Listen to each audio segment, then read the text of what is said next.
오늘부터는 사사기의 말씀을 함께 나누게 됩니다. 오늘은 사사기 3장 말씀을 통해 구원자를 세우신 하나님이란 제목으로 주의 말씀을 함께 나누도록 하겠습니다. 하나님께서는 출애굽한 이스라엘 백성 그들과 시내산에서 언약을 맺으셨습니다. 그리고 하나님은 그들을 자신의 백성으로, 내 백성으로 하나님은 삼으셨습니다. 하나님께서는 모세를 통해 이스라엘 백성들을 광야에서 먹이시고 인도하셨다면, 모세가 죽은 후에는 여호수아를 그들의 지도자로 세우셔서 약속의 땅 가나안 땅으로 인도하셨고 그 약속의 땅을 정복하게 하셨습니다. 이제 마침내 가나안 땅에 들어간 여호수아는 이제 하나님의 명령을 따라 각 지파에게 땅을 분배하게 됩니다. 그리고 각 지파는 제비뽑기를 통해 얻은 그 분배받은 땅에 이제는 거주하며 살게 되었습니다. 이제 마침내 모든 꿈이 다 이루어졌습니다. 여러분, 노예로 살던 사람이 이제는 자신의 나라를 갖게 되었고 자신은 자유로운 백성이 되었습니다. 그동안 노예로 살면서 그들은 광야에서, 애굽에서 자기의 것, 자기의 소유가 없던 사람이 이제는 자기 땅, 자기 집이 생겼습니다. 힘이 없어서 아기를 낳았지만 애굽의 군대에 그 아이를 내어줄 수밖에 없었던 그들은 이제 자신과 가족을 지킬 수 있는 힘이 그들에게 생기게 되었습니다. 이제 이 모든 꿈이 완벽하게 이루어졌기 때문에 이제 이스라엘 백성들은 하나님께서 주신 가나안 땅에서 하나님을 잘 믿으면서 행복하게 살면 됩니다. 그렇다면 우리가 오늘부터 보게 될 이 사사기의 내용은 이스라엘 백성이 하나님이 주신 이 가나안 땅에서 오래오래 행복하게 잘 살았다라는 내용의 말씀이 기록되어 있어야 됩니다. 그렇지만 오늘부터 우리가 보게 될 이 사사기의 말씀은 그 반대의 내용을 우리에게 전하고 있습니다. 여러분, 사사기는요, 하나님의 백성이 하나님이 인도하신 그 가나안 땅에서도, 지금으로 하면 교회에서도 그들이 도덕적으로, 종교적으로, 윤리적으로 얼마나 타락할 수 있는지 그것을 적나라하게 보여주고 있습니다. 하나님께서는 사사기를 통해서 세상 속에 존재하는 하나님의 교회가 교회의 사명을 충실하게 감당하지 못했을 때, 우리 신자가 신자다운 삶을 살지 못했을 때, 곧 그리스도인이 그리스도인다운 삶을 살지 못했을 때, 저 세상 가운데 하나님을 모르는 불신자들보다 얼마큼 더 타락할 수 있는지 그 무서운 모습을 사사기를 통해 우리에게 그대로 보여주고 계십니다. 그 사사기는 하나님의 백성이 하나님의 말씀에 불순종할 때 얼마나 타락할 수 있는지를 보여주고 있습니다.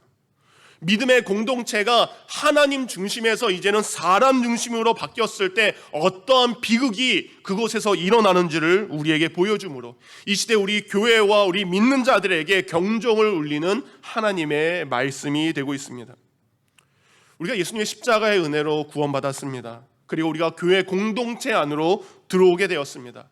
우리가 구원을 받았고 교회 공동체 안에 들어왔지만 우리가 이스라엘 백성들처럼 하나님 말씀에 불순종하고 살고 내가 하나님의 방법대로 하나님을 믿는 것이 아니라 내 소견에 오른 대로 내가 원하는 대로 하나님을 믿고 있었을 때 우리 인생이 겪어야 될 그 인생의 괴로움과 인생의 실패가 무엇인지 하나님은 사사기를 통해 우리에게 보여주고 계십니다. 사사기 1장 1절은 이렇게 시작합니다. 여호수아가 죽은 후에. 여러분, 아까 말씀드린 대로 사사기는 모세에 이어서 이스라엘 백성을 인도한 이 여호수아의 죽음부터 이제 후에 이스라엘 왕국이 건설되고 거기에 새로운 왕이 세워지기 전까지 이 350년간의 이 과도기를 기록한 책이 바로 사사기 말씀입니다. 여호수아 22장 4절 말씀을 보면 이제 여호수아가 이제 정복 전쟁을 어느 정도 마친 다음에 요단강 동쪽에 있는 지파들에게 이런 말을 합니다. 여호수아 22장 4절입니다.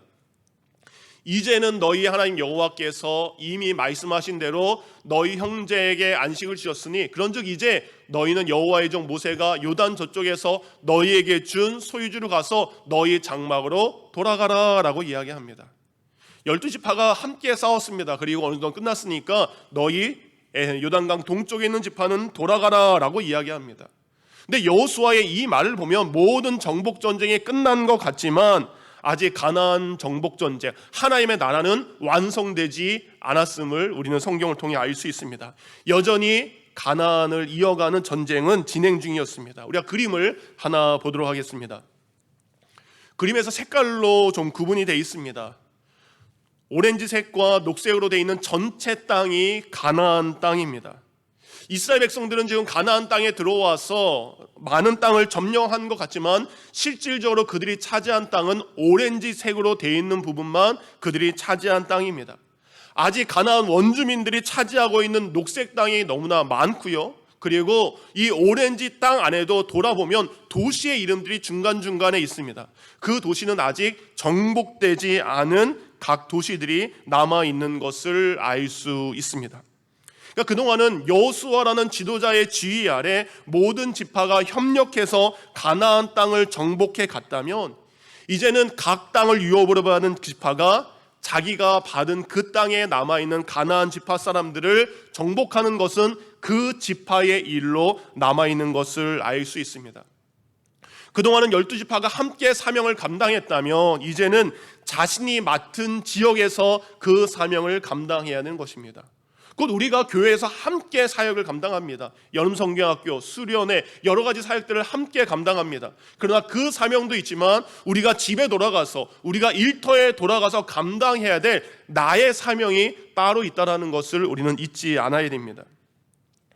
이제 미완성된 가나안 정복 전쟁을 이어갈 이제 이스라엘의 다음 세대, 그들은 그들의 할아버지, 할머니, 그들의 부모님과 살았던 삶과 이제는 다른 삶을 그들은 살게 되었습니다.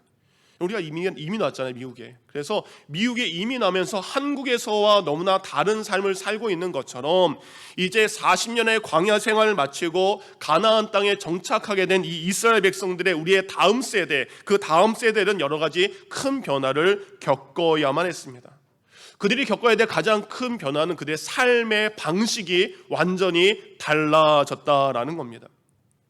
가장 먼저 출애굽에서 나온 출애굽 1세대는 그들의 삶의 대부분은 애굽에서 노예의 삶을 살았던 사람들입니다. 출애굽 2세대는 광야 세대의 사람들입니다. 그들은 유목민처럼 떠돌이의 삶을 살았습니다. 그들은 정해진 곳이 없이 하나님의 구름 기둥이 인도하시는 곳으로 이곳저곳 이동하면서 살았던 것이 출애굽 2세대의 삶이었습니다. 근데 지금은 출애굽 3세대가 태어났습니다. 이 사람들은, 이 세대는 다른 사람에게서 노예로 빌부터 산 적도 없습니다. 광야에 살면서 이곳저곳을 떠돌아다닌 삶도 살아본 적이 없습니다. 또 이들은 전쟁도 경험하지 않은 세대이기도 합니다. 태어나 보니까 뭐예요? 자기 땅이 있어요. 태어나 보니까 자기의 집이 있는 사람들입니다. 그들은 이제 노예 삶도 아닌, 떠돌아다니는 삶도 아닌 한 곳에 집을 짓고 정착하는 삶을 그들은 살아가야 됐습니다. 근데 여기서 문제가 있습니다. 노예는 주인이 시키는 일을 하면 주인이 밥을 줘서 먹을 것이 해결되었습니다. 광야에서는 이스라엘 백성들에게 하나님께서 만나를 주셔서 그 만나를 통해 그들의 삶의 모든 것이 해결이 되었습니다. 근데 가나안 땅에 들어온 다음에 하나님의 만나는 그치게 되었습니다. 이제 출애굽 3세대는 자신들의 먹을 것을 자신들이 직접 농사 지어서 그것을 먹어야 되는 생활 방식으로 삶의 모습이 바뀐 것입니다. 근데 그들은 농사일을 해보지 않은 민족입니다. 마치 여러분, 우리가 이민 와서 한국에서 해보지 않은 일들을 우리 집사님들이 지금 하고 있는 상황과 너무나 똑같습니다. 여러분, 더운 여름, 더 뜨거운 스팀이 나오는 세탁소에서 우리 집사님들이 일할 줄 아셨습니까? 한국에서는 만져보지도 못하고 보지도 못했던 가발을 하루 종일 볼 줄 우리가 어떻게 알았겠습니까? 그리고 한국에서는 상상하지 못한 밤마다 저 높은 빌딩에 들어가서 혼자 그곳을 조용하게 청소하게 될지 우리가 어떻게 생각했겠습니까? 마찬가지입니다. 그들은 이제 광야 생활에서 정착 생활, 농경 생활로 변화를 겪게 되었습니다. 그런데 이 생활 가운데 그들은 여러 가지 유혹이 그들에게 찾아오게 되었습니다. 이전에 한 번도 농사를 지어본 적이 없는 이스라엘 백성들은 이미 그 땅에서 오랫동안 농사를 지었던 이 가나안 사람들, 이미 그곳에 살고 있었던 가나안 사람들의 농사 경험, 그리고 그들이 할 수 있는 농사의 노동력, 그것은 그들에게 뿌리칠 수 없는 유혹이 된 것입니다. 왜 유혹입니까? 여러분, 하나님께서는요, 광야에서 모세를 통해서도, 그리고 가나안 전쟁 과정을 통해서도 여호수아를 통해 이스라엘 백성들에게 확실하게 분명하게 말씀하신 것이 있습니다. 가나안에 살고 있는 그들을 내몰아라, 그들을 다 바깥으로 쫓아내라 라고 하나님께서는 말씀하셨습니다. 근데 하지만 지금 이스라엘 백성들은 무엇합니까? 그들을 쫓아내는 것보다 자신의 부역군으로 삼는 것이 더 경제적으로 이득이 되는 것입니다. 그들을 통해 농사를 짓는 것이 이 세상을 살아가는 더 지혜로운 방법이라고 생각하고 그들은 그들을 내몰지 않은 것을 알 수 있습니다. 사사기 1장과 오늘 저희가 읽었던 본문 사사기 3장 1절부터 4절까지를 보면 이스라엘 백성들이 하나님의 말씀에 불순종해서 가나안 땅에서 쫓아내지 않은 여러 이방 민족들의 이름, 그리고 그 지역의 이름들이 나온 것을 우리는 볼 수 있습니다. 이렇게 이스라엘 백성들은 하나님의 말씀에 순종하는 것보다 내가 얻을 수 있는 경제적인 이득, 그리고 풍요의 유혹을 그들은 포기할 수 없어서 그들이 살고 있는 땅에 하나님의 명령에 불순종해서 가나안 원주민들을 그대로 남겨두게 됩니다. 근데 하나님께서는 이 모든 것을 아셨습니다. 하나님 무엇을 아십니까? 그들이 농사일을 해보지 않은 것을 하나님이 아십니다. 여러분이 미국 와서 세탁소 일을 하고 브리서플라이 일을 하고 청소 일을 하고 여러 가지 일을 해보지 않은 것을 하나님이 아십니다. 그래서 하나님께서는 농사일을 해보지 않은 그들을 위해서 모세를 통해서 일찍이 이렇게 그들에게 말씀하셨습니다. 신명기 11장 14절입니다. 여호와께서 너희의 땅에, 곧 가나안 땅에 이른비 늦은 비를 적당한 때에 내리시리니 너희가 곡식과 포도주와 기름을 얻을 것이요. 이어서 15절, 또 가축을 위하여 들에 풀이 나게 하시리니 내가 먹고 배부를 것이다. 애굽에서 10가지의 재앙을 통해 구원하신 하나님, 광야에서 만나와 메추라기로 그들을 먹이신 하나님은 이스라엘 백성들이 그 땅에서 농사짓고 사는 법이 몰라도 그들이 농사일을 할 수 있도록 때에 맞게 비를 내려주시고 열매를 맺게 해주시겠다라고 분명히 말씀해 주셨습니다. 우리가 이민 와서 감당해야 될 여러 가지 일들 우리가 염려합니다. 그러나 우리가 믿음으로 살아갈 때 하나님께서는 그 모든 일을 감당할 수 있도록 도와주신다라고 약속하셨습니다. 그런데 이스라엘 백성은 그 약속을 잊고 하나님의 말씀에 불순종하게 됩니다. 곧 하나님께 세상 사는 법을 배우는 것보다 세상 사람들에게 세상 사는 법을 배우는 것이 더 지혜로운 방법인 것을 그들은 생각했기 때문입니다. 우리도 마찬가지일 때가 많습니다. 하나님께서 알려주시는 믿음의 지혜보다 세상의 가르침에 더 귀를 기울일 때가 너무나 많습니다. 성경에 기록된 하나님의 방법으로 세상을 사는 것보다 세상에 살기 때문에 세상의 방법대로 살아가는 것이 더 지혜롭고 현명하다고 생각할 때가 있습니다. 물론 성경은 성경이고 말씀은 말씀이지만 세상에서는 세상의 방법대로 살아야 된다고 우리는 그렇게 믿고 있고 우리는 우리의 자녀들에게 그렇게 가르치고 있습니다. 그렇다면 사사기를 통해 세상의 방법과 세상의 지혜를 택한 이스라엘 백성들이 겪어야 될 일들은 무엇인가? 사사기는 그것을 이어서 기록을 하고 있습니다. 이렇게 하나님의 말씀을 어기고 가나안 사람들을 몰아내지 않은 이스라엘 백성들에게 첫 번째 유혹과 두 번째 유혹이 찾아오기 시작합니다. 이제 이스라엘 백성들은 가나안 원주민들과 자연스럽게 가깝게 지내게 됩니다. 먼저 농사를 짓고 있는 사람들에게 다가가기 시작합니다. 농사 짓는 법, 언제 파종을 합니까? 언제 가지치기를 합니까? 언제 물을 줘야 됩니까? 언제 수확을 해야 됩니까? 자연스럽게 그들의 농사법을 배우게 됩니다. 근데 그것과 더불어서 그들의 농사를 짓는 농사 문화라는 것을 그들은 배우기 시작합니다. 그리고 오늘 보면 6절을 보니까 젊은 남녀들이 가까운 곳에서 함께 살게 되니까 자연스럽게 이스라엘 청년들이 가나안 처녀들과 결혼하게 됩니다. 그리고 이스라엘 처녀들도 자연스럽게 가나안 청년들과 결혼하기 시작합니다. 6절입니다. 그들의 딸들을 맞아 아내로 삼으며 자기 딸들을 그들의 아들들에게 주고라고 되어 있습니다. 그러니까 젊은 청춘들이 여러분 한 곳에 있으면 당연히 일어날 수밖에 없는 것입니다. 그런데 여러분 그들이 그렇게 결혼했다라고 끝나는 것이 아니라 여러분 6절은 어떻게 됩니까? 그래서 또 그들의 신들을 섬겼더라 라고 끝이 나고 있습니다. 결혼한 것으로 끝나는 것이 아니라 그 결혼 때문에 그들의 신들, 우상을 섬기게 되었다라고 성경은 말씀하고 있습니다. 아까 모세가 미리 그들에게 얘기했던 것처럼 여호수아도 이스라엘 백성들에게 이런 일이 일어날 것을 생각하고 여러 번 이스라엘 백성들에게 이런 말을 했습니다. 여러분, 여호수아 23장은 여호수아의 유언입니다. 그는 유언할 때 이렇게 이야기합니다.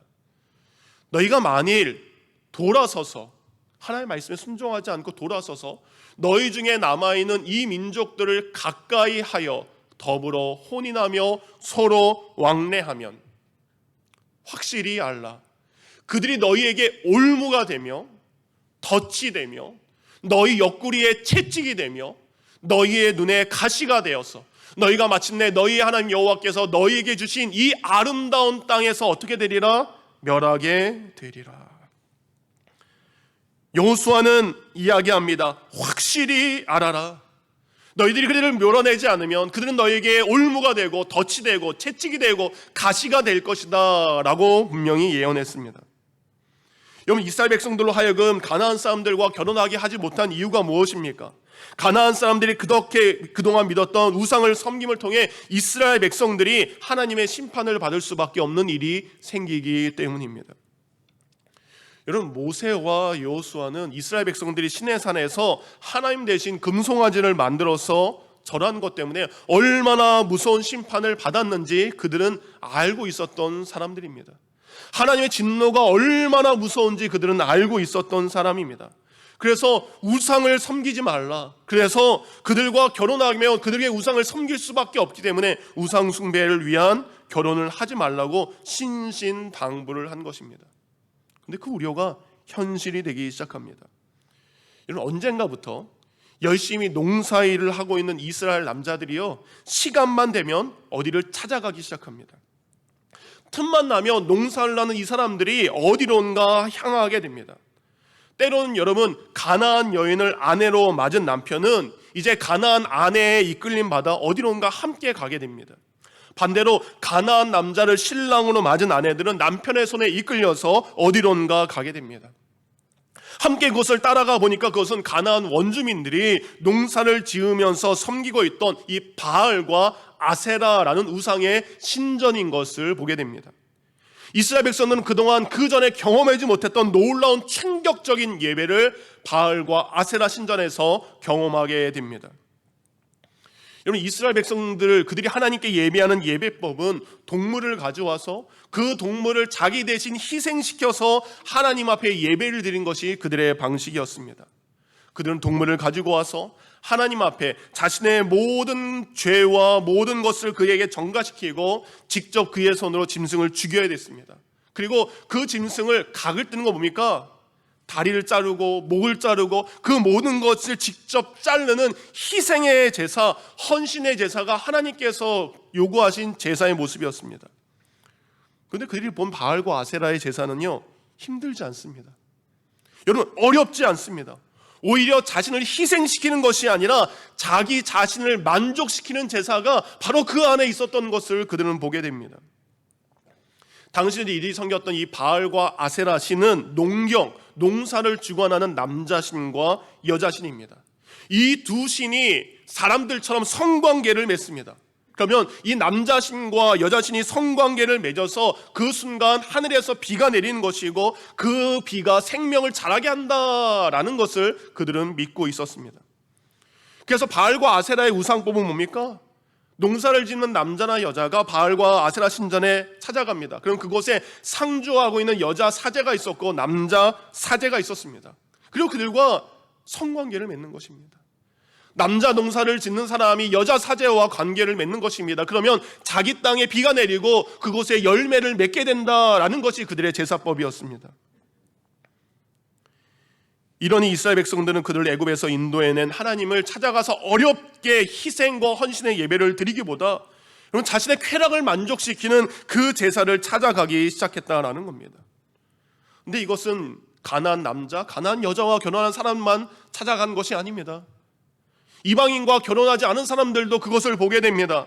그리고 이스라엘 사람들도 하나님의 성막에 찾아가서 자기 희생과 헌신으로 예배하기보다 자기 만족을 위해서 바알과 아세라 신전을 찾아가며 그들은 하나님을 잊어가기 시작한 것이 본문의 모습입니다. 여러분, 우리가 사는 시대에도 여러분 바알과 아세라를 믿는 우상 숭배가 여러분 멀리 있지 않은 것을 우리는 깨달아야 됩니다. 왜 이스라엘 백성들이 바알과 아세라 신전을 찾아갔습니까? 그들이 찾아간 이유는 바로 자기 자신을 위해서 찾아간 것입니다. 자신의 만족과 자기 자신을 위한 복을 받기 위해서 우상을 찾아간 것입니다. 이처럼 여러분, 나를 위한 신앙, 나를 위한 믿음이 곧 바알 신앙이라는 것입니다. 이슬람과 힌두교의 사원을 찾아가고 불교의 절을 찾아가는 것만이 우상 숭배가 아니라 우리가 교회에 왔는데, 우리가 이곳에서 예배를 드리고 있는데 내가 내 만족을 위해서 예배를 드리고 내 자녀만, 내 가족만을 위해서 복받아야 된다라는 마음으로 우리가 교회 안에서 예배를 드리고 있다면 우리도 바알 신앙의 모습으로 우리는 하나님께 예배하고 있는 것입니다. 이제 이스라엘 백성들은 금방 하나님을 잊게 됩니다. 그리고 바알에게 절하는 그 신앙을 좋아합니다. 그리고 그 신앙을 만족하게 합니다. 교회 와서 하나님을 섬기는 것보다 내가 복받는 거, 나 형통하고 잘 된다, 그것을 더 좋아하는 신앙에 만족하게 된 것입니다. 그런데 여호수아의 예언처럼 이렇게 가나안 사람들을 몰아내지 않고 그들과 같이 우상 숭배하는 것 때문에 여호수아의 예언처럼 이 일이 그들에게 가시가 됩니다. 그리고 그들에게 올무가 되어진 일들이 벌어지기 시작합니다. 그들이 남겨준 가나안 백성들이 이제 약속의 땅을 차지한 이스라엘 백성들을 공격하기 시작합니다. 그리고 그들이 힘겹게 농사지은 열매와 가축들을 빼앗아가는 일들이 벌어지기 시작합니다. 가나안의 주인이 하나님이 이스라엘 백성이 되게 해주셨는데 이제는 그들의 죄악 때문에 가나안의 원주민이 다시 그 땅을 차지하는 일들이 벌어지게 되었습니다. 오늘 보면 7절과 8절입니다. 이스라엘 자손이 여호와의 목전은 하나님의 눈 앞에서 악을 행하여 자기들의 하나님 여호와를 잊어버리고 바알들과 아세라들을 섬긴지라. 여호와께서 이스라엘에게 진노하사 그들을 메소포타미아 왕 구산 리사다임의 손에 파셨으므로 이스라엘 자손이 구산 리사다임을 8년 동안 섬겼더니. 자기 땅이 생겼습니다. 자기 땅에서 농사졌습니다. 그리고 농사에 소출이 많습니다. 그런데 무슨 소용이 있습니까? 내가 열심히 농사진 그 모든 것이 바로 메소포타미아의 구산 리사다임이라는 왕에게 그들이 조공으로 바쳐야 되는 일들이 바로 생기게 된 것입니다.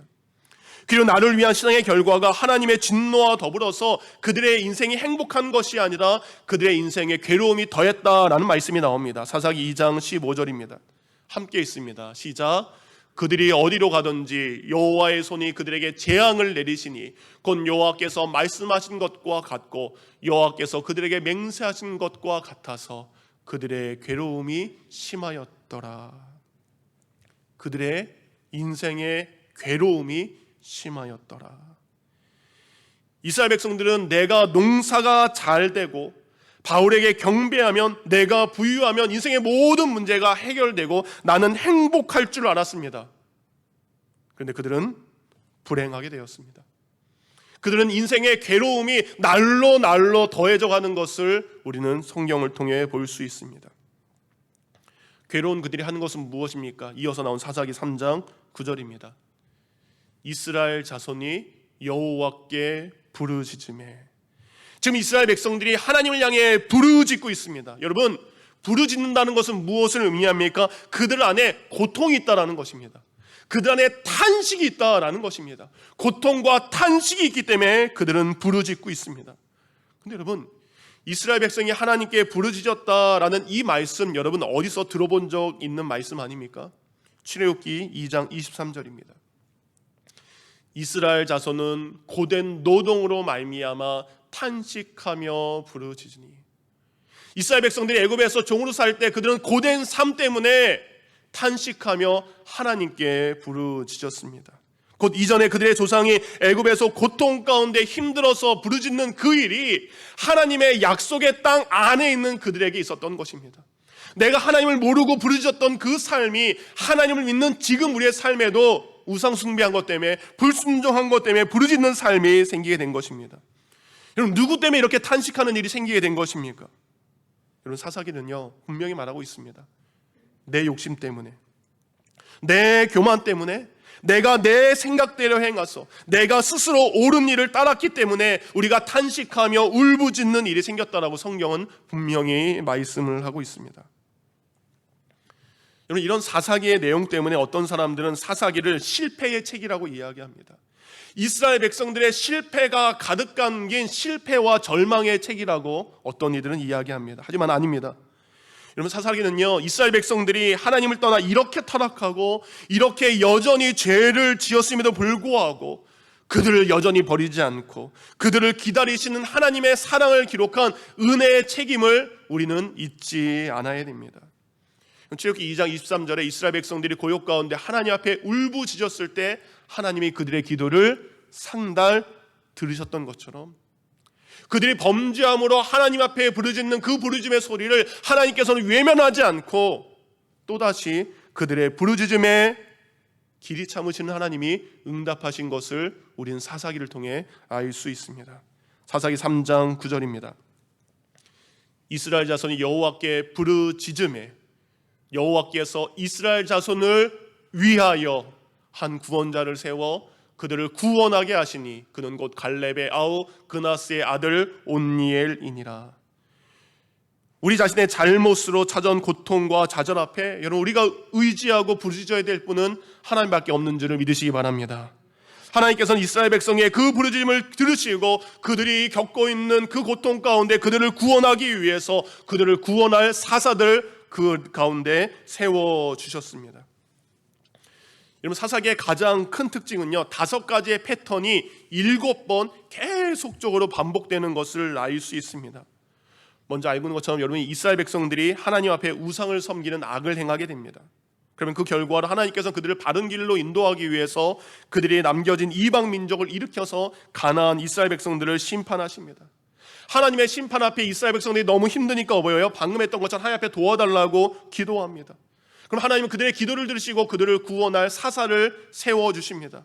그리고 그 사사를 통해 마침내 그들을 구원하셨고 그 땅에 평화가 찾아왔습니다. 그런데 사사가 그들 가운데 살아있을 때는 평화가 있지만 그 사사가 죽은 다음에 구원자가 죽은 후에는 그들이 다시 우상 숭배를 하고 다시 진노를 받게 되고 다시 회개하고 다시 사사를 세우고 하는 것이 7번이나 반복되는 것이 사사기 21장까지의 내용입니다. 우리의 모습이 이렇지 않습니까? 우리가 하나님을 믿었지만 하나님을 믿으면서 우리는 하나님보다 세상을 더 사랑합니다. 그때 여러 가지 시험이 어려움이 우리에게 닥치죠. 그럼 우리 하나님 앞에 도와달라고 기도하죠. 그럼 하나님 우리를 긍휼히 여겨서 우리를 그 어려움 가운데 건져주십니다. 기쁨이 찾아왔어요. 그런데 그 하나님의 은혜를 우리는 시간이 지나면서 다시 잊어버리게 됩니다. 다시 죄를 범하는 우리의 모습과 사사기에 있는 이스라엘 백성들의 모습이 너무나 똑같다는 겁니다.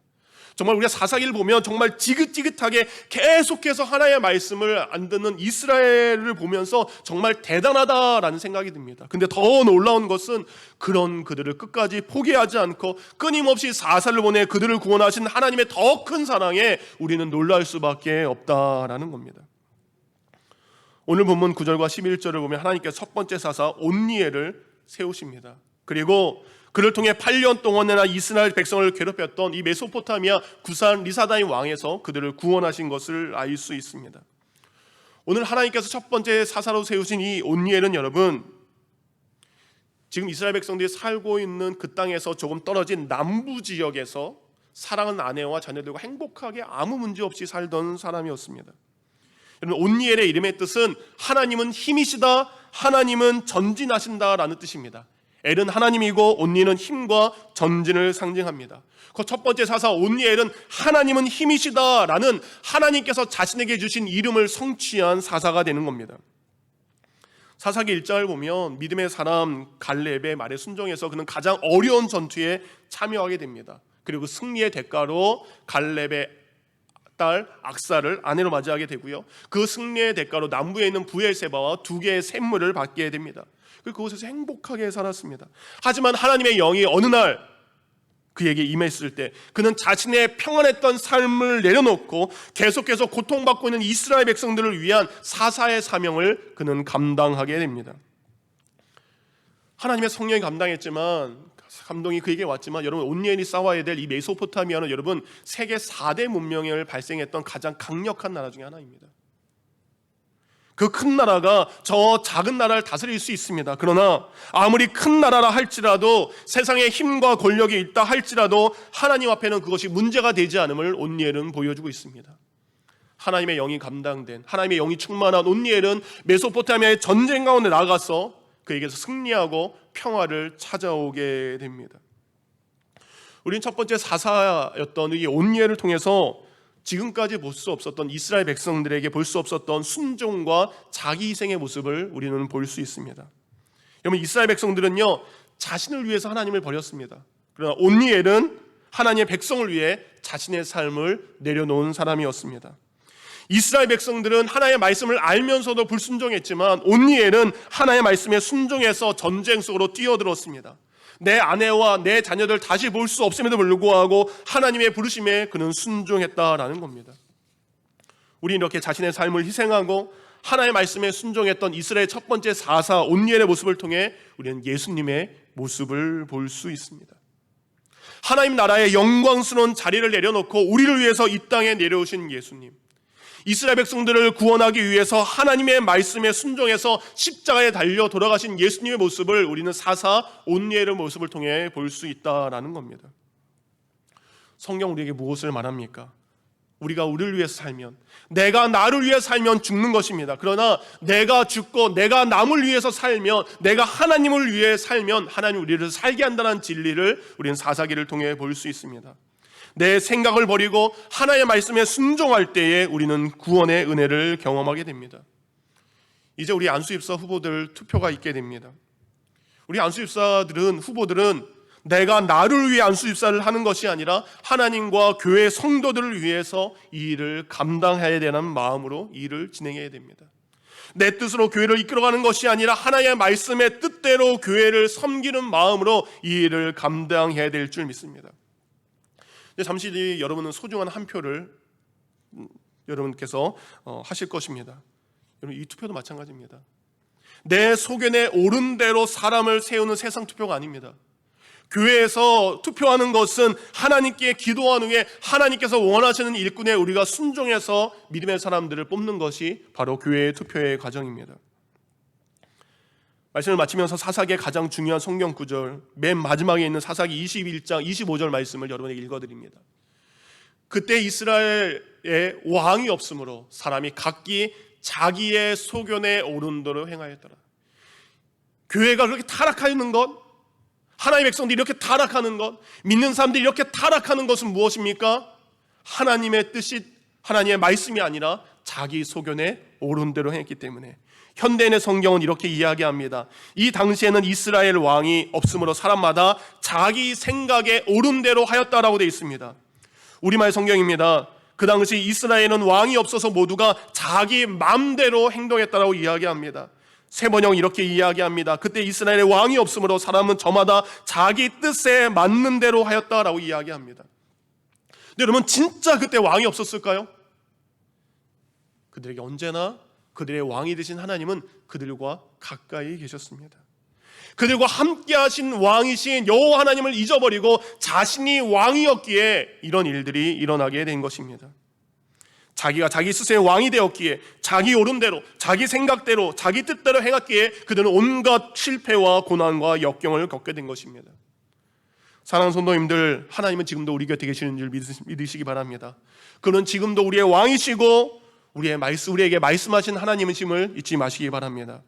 시대가 바뀌고 문화가 바뀌고 장소가 바뀌어도 하나님은 언제나 우리의 하나님이심을 여러분이 잊지 않기를 원합니다.